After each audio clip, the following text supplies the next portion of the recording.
పార్టీకి మరో ఎదురు దెబ్బ తగిలింది. ఆ పార్టీ కేంద్ర కమిటీ సభ్యుడు మల్లోజుల వేణుగోపాల్ సంచలన ప్రకటన చేశారు.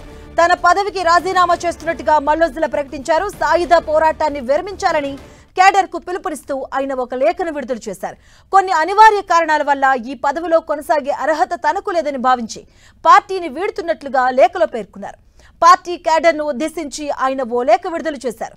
పార్టీ ఇప్పటి వరకు అనుసరించిన పందా పూర్తిగా తప్పని, దీనివల్ల ఉద్యమం తీవ్రంగా నష్టపోయిందంటూ లేఖలో పేర్కొన్నారు. ఉద్యమాన్ని ఓటమి పాలు కాకుండా కాపాడలేకపోయినందుకు తాను క్షమాపణను కోరుతున్నట్టుగా లేఖలో చెప్పుకొచ్చారు. జరిగిన తప్పుల నుంచి గుణపాఠాలు నేర్చుకోవడం ఒక టీకా లాంటిదని ఆయన అభిప్రాయపడ్డారు. ఆయుధాలు వీడాలనే నిర్ణయంపై పార్టీలో అంతర్గతంగా చర్చ జరిగిన తర్వాతే నిర్ణయం తీసుకోవాలని సూచించారు. పార్టీ ప్రధాన కార్యదర్శి జీవించి ఉన్నప్పుడే ఈ అంశంపై చర్చ జరిగిందని గుర్తు చేశారు. ఈ విషయంలో పార్టీ అధికార ప్రతినిధి జగన్ పై ఆయన విమర్శలు గుప్పించారు.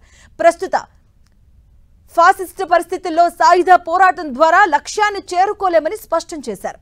ఇక అనవసరమైన త్యాగాలకు ఇకనైనా ముగింపు పలికి పార్టీ కేడర్ను కాపాడుకోవాలని ఆయన హితవు పలికారు. సరైన సమయంలో సరైన నిర్ణయం తీసుకోవాలని కేడర్కు ఆయన సూచించారు.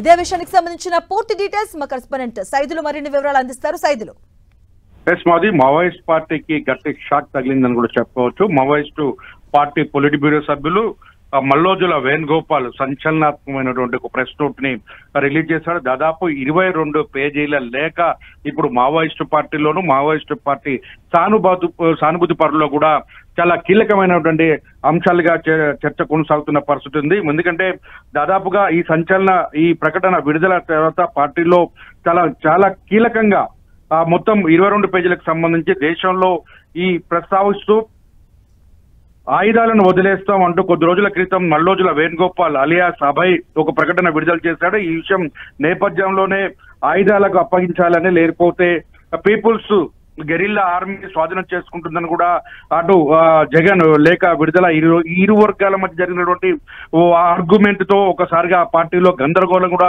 నెలకొంది. అయితే ఈ లేఖలో మాత్రం విజ్ఞప్తి చేస్తూ కూడా లేఖను విడుదల చేశారు. లాల్ సలాం కామ్రేడ్ అంటూ కూడా తాజాగా విడుదల చేసిన ఈ లేఖలో కేంద్ర కమిటీ పొలిట్ బ్యూరో సభ్యునిగా ఇంతకాలం పార్టీ పనిచేసి తప్పులకు ఉద్యమానికి ఓటమి పాలు కాకుండా కాపాడలేకపోయానంటూ కూడా బాధపడ్డాడు. బలిదానాలకు దారి తీసిన విప్లవ ఉద్యమానికి నాయకత్వం వహించిన నేను ఇకపై ఈ బాధ్యతల్లో కొనసాగలేనని, ఇంకా ఎంత మాత్రం అర్హుని కాదంటూ కూడా ఈ లేఖలో ప్రకటించాడు. మొత్తంగా తాను ఈ నిర్ణయం తీసుకుంటున్నందుకు తప్పుగా భావించొద్దంటూ, క్షమించండి అంటూ కూడా తన లేఖలో కూడా స్పష్టం చేశాడు. అంతిమ నిర్ణయానికి పూర్తి బాధ్యత కూడా ఇటు కేడర్ ఆలోచన చేయాలంటూ కూడా 22 పేజీలో లేఖలో కూడా విడుదల చేశాడు. మొత్తంగా చివరి పేరాలో ముగిస్తూ కూడా ఇప్పుడు మనకు సానుకూల మార్పు కావాలి, ఉద్యమాన్ని కాపాడుకోవడం కోసం, కేడర్లను రక్షించుకోవడం కోసం అనవసరమైన త్యాగాలకు అంతం పలుకుదామా, లేకపోతే నూతన పద్ధతిలో పురోగమిద్దామా అంటూ కూడా అంతిమ విజయం ప్రజలదే అంటూ ఆయన లేఖలో కూడా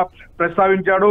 మొత్తంగా అభయ్ ఇప్పుడు తన లేఖ అంటే మల్లోజుల వేణుగోపాల్ తన అడుగులు ఎటువైపు వేస్తున్నాడు, ప్రభుత్వానికి లెంగిపోతాడా, లేకపోతే అందుకు సిద్ధంగా ఉన్నాడా, సాధారణ సభ్యుడిగా అటు మావోయిస్ట్ పార్టీలో కొనసాగుతాడా, లేకపోతే నాయకత్వానికి కేడర్ కి ఉన్నటువంటి అనివార్య పరిస్థితులు ఏంటి అనేది సూచించదలుచుకున్నాడు అనేది కూడా మావోయిస్ట్ పార్టీలో చర్చ కొనసాగుతున్న పరిస్థితి ఉంది.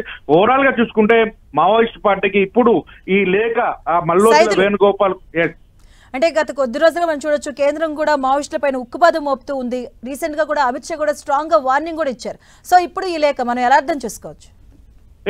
మావోయిస్టులకు సంబంధించినటువంటి ఎట్టి పరిస్థితుల్లో కూడా శాంతి చర్చలు జరిపేదిలేనే స్పష్టంగా జగదల్పూర్ జరిగిన మొత్తం సభలో కేంద్ర హోంమంత్రి అమిత్ షా కూడా స్పష్టం చేశాడు. తాను ఎక్కడ కూడా మావోయిస్టులతో చర్చలు జరిపేది లేదు, ఎక్కడైనా ఆయుధాలను వదిలి లొంగిపోతారో వారందరికీ పునరావాసం కల్పిస్తామని కూడా స్పష్టం చేసిన పరిస్థితి ఉంది. దీంతో ఈ ప్రకటన జరిగిన నేపథ్యం ఆ తర్వాత జరిగిన 2 రోజుల వ్యవధిలోనే ఇప్పుడు మల్లోజుల వేణుగోపాల్ చేసిన ప్రకటన మావోయిస్ట్ పార్టీని గందరగోళానికి గురి చేస్తుందని కూడా చెప్పుకోవచ్చు.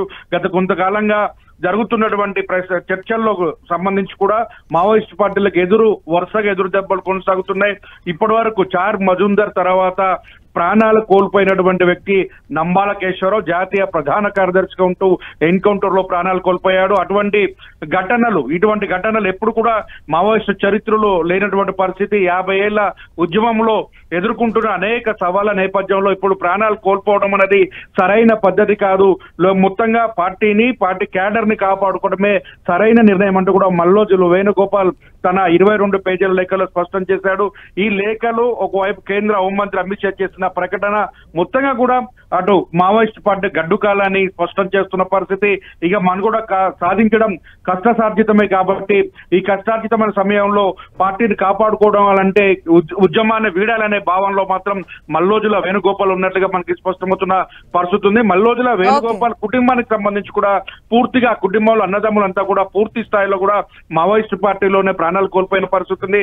చాలా కీలకమైనటువంటి నాయకుడు, పొలిట్ బ్యూరోలో ఎదిగిన మల్లోజుల వేణుగోపాల్ ఈసారి పొలిట్ బ్యూరో అంటే ఆ జాతీయ ప్రధాన కార్యదర్శిగా ఎన్నిక అవుతాడని ఒక చర్చ కూడా కొనసాగిన నేపథ్యంలో ఇప్పుడు మల్లోజుల వేణుగోపాల్ పదే లేఖలు విడుదల చేయడాన్ని ఒకవైపు జగన్ పేరుతో కూడా ఖండిస్తూ కూడా పార్టీలో అంతర్గత విభేదాలు స్పష్టం అవుతున్న పరిస్థితి ఉంది. మొత్తంగా మల్లోజుల వేణుగోపాల్ నిర్ణయం ఎటువైపు ఎలాంటి నిర్ణయాలు తీసుకుంటారన్న దాని మీద ఇటు మావోయిస్ట్ పార్టీకి చాలా గందరగోళమైన పరిస్థితి ఉంది. సానుభూతి పనులు కూడా ఒక ఆందోళన కలుగుతుందని కూడా చెప్పాలి.